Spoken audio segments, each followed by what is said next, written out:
Bismillahirrahmanirrahim. Assalamualaikum warahmatullahi wabarakatuh. Selamat bertemu kembali dalam video pembelajaran termodinamika yang pada kesempatan kali ini masih membicarakan mengenai cara penggunaan steam table. Pada bagian ketiga ini kita akan fokus pada bagaimana cara menentukan sifat termodinamika dari suatu campuran dua fase, yaitu fase air dan uap. Materi ini merupakan pelengkap dari kuliah termodinamika teknik kimia 1 dan 2. Oke.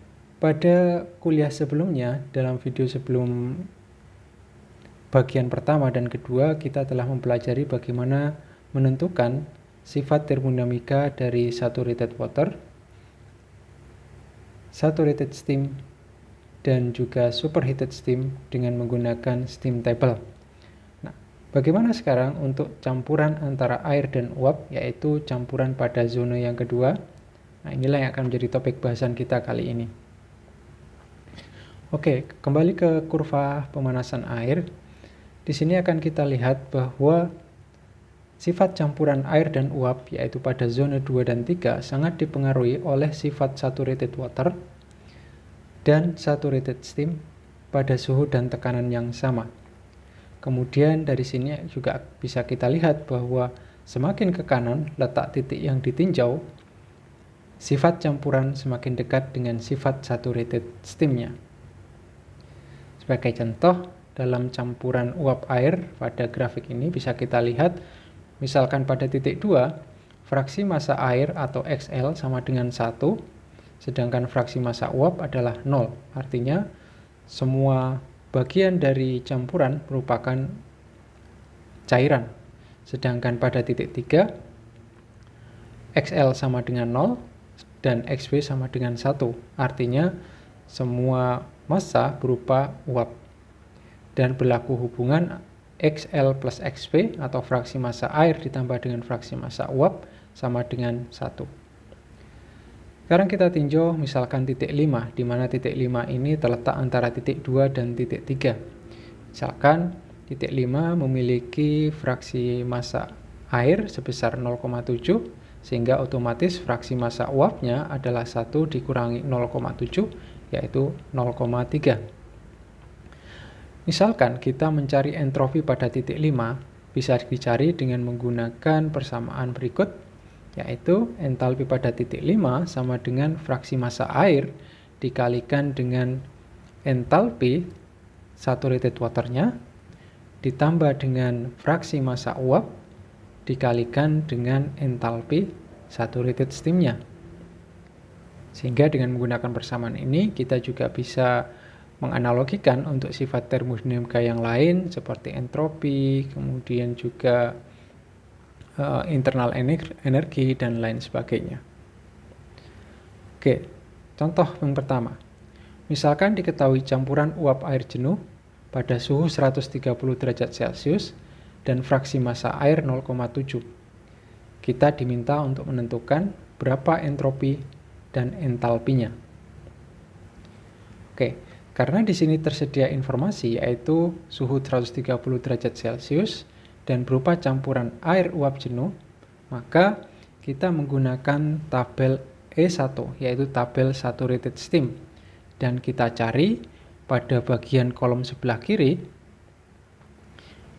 yang memuat suhu 130 derajat Celcius. Nah, sini kita dapatkan suhu 130 derajat Celcius, kemudian kita buat atau kita tarik garis horizontal ke kanan yang memotong dengan kolom atau blok entalpi, misalkan kalau kita mencari entalpi.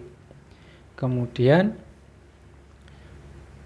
di sini bisa kita lihat misalkan pada suhu 130 derajat Celcius entalpi saturated liquidnya adalah 546,3 dan entalpi saturated vapornya adalah 2719,9.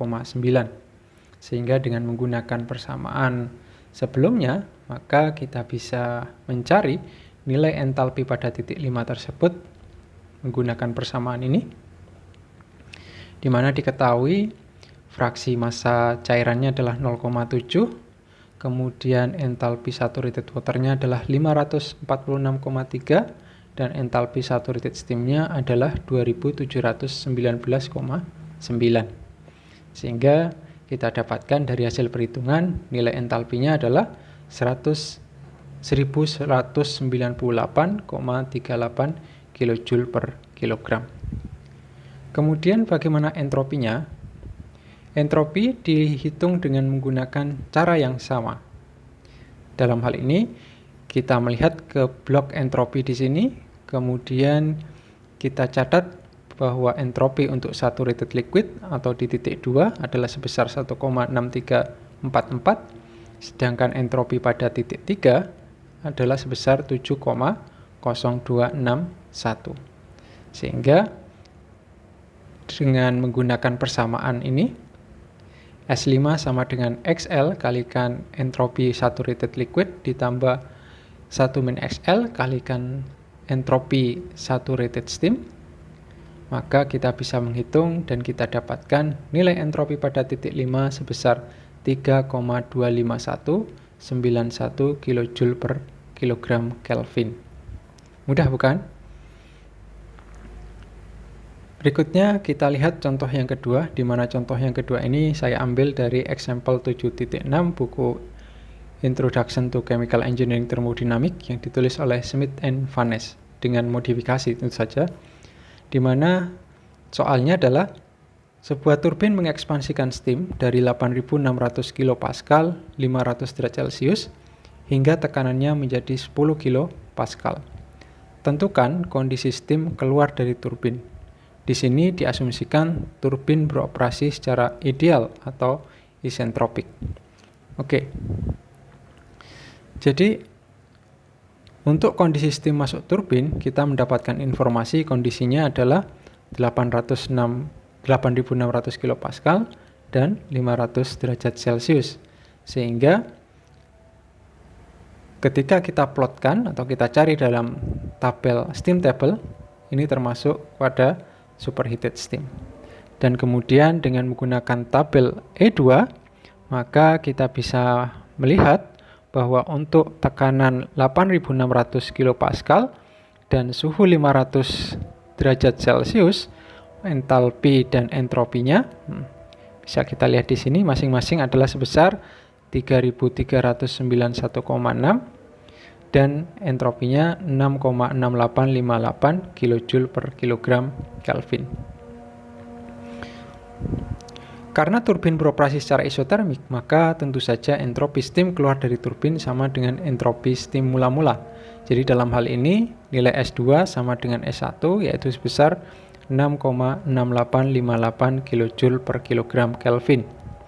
Sehingga berikutnya kita juga mencari dari tabel E2 untuk superheated steam, tetapi untuk tekanan 10 kPa. Nah, di sini kita lihat, kemudian kita lihat pada baris yang paling bawah yang memuat entropi, kemudian kita plotkan nilai 6,6858 pada baris yang paling bawah tersebut. Ya. Dan di sini nilai tersebut akan jatuh pada interval di sini. Ya. Oke. Jadi nilai S2 terletak antara entropi saturated water yang nilainya 0,6493 dan saturated steam yang nilainya 8,1511. Hal ini mengindikasikan bahwa steam yang keluar dari turbin berupa campuran uap dan air. Sehingga langkah berikutnya adalah kita bisa mengevaluasi berapa banyaknya cairan yang ada di dalam campuran tersebut dengan menggunakan persamaan sebelumnya, yaitu sebagai berikut ya. Entropi pada titik 2 sama dengan fraksi massa liquid dikalikan dengan entropi saturated liquid ditambah dengan fraksi massa dari uap dikalikan dengan entropi dari saturated vapornya atau saturated steamnya. Kita dapatkan angka-angka, kemudian kita masukkan ke persamaan tersebut, ya. Kita dapatkan persamaan yang hanya memuat satu variabel yang tidak diketahui yaitu XL, sehingga dari sini XL bisa kita cari dan nilainya sebesar 0,1953. Sehingga kita bisa menyimpulkan bahwa steam yang keluar dari turbin pada tekanan 10 kPa merupakan steam dalam kondisi campuran air dan uap dengan fraksi cairan atau XL sebesar 0,1953. Fraksi ini juga bisa kita artikan bahwa selama proses di dalam turbin tadi ada steam yang mengembun dan membentuk cairan yaitu sebanyak 19,53%. Bagaimana? Cukup mudah bukan? Oke, saya pikir ini yang bisa saya sampaikan pada video kali ini. Mudah-mudahan bermanfaat. Dan seperti sebelumnya, disclaimer video ini adalah saudara tidak akan bisa memahami cara menggunakan steam table hanya dengan menonton video ini. Jadi, jangan lupa untuk mencoba ya. Assalamualaikum warahmatullahi wabarakatuh.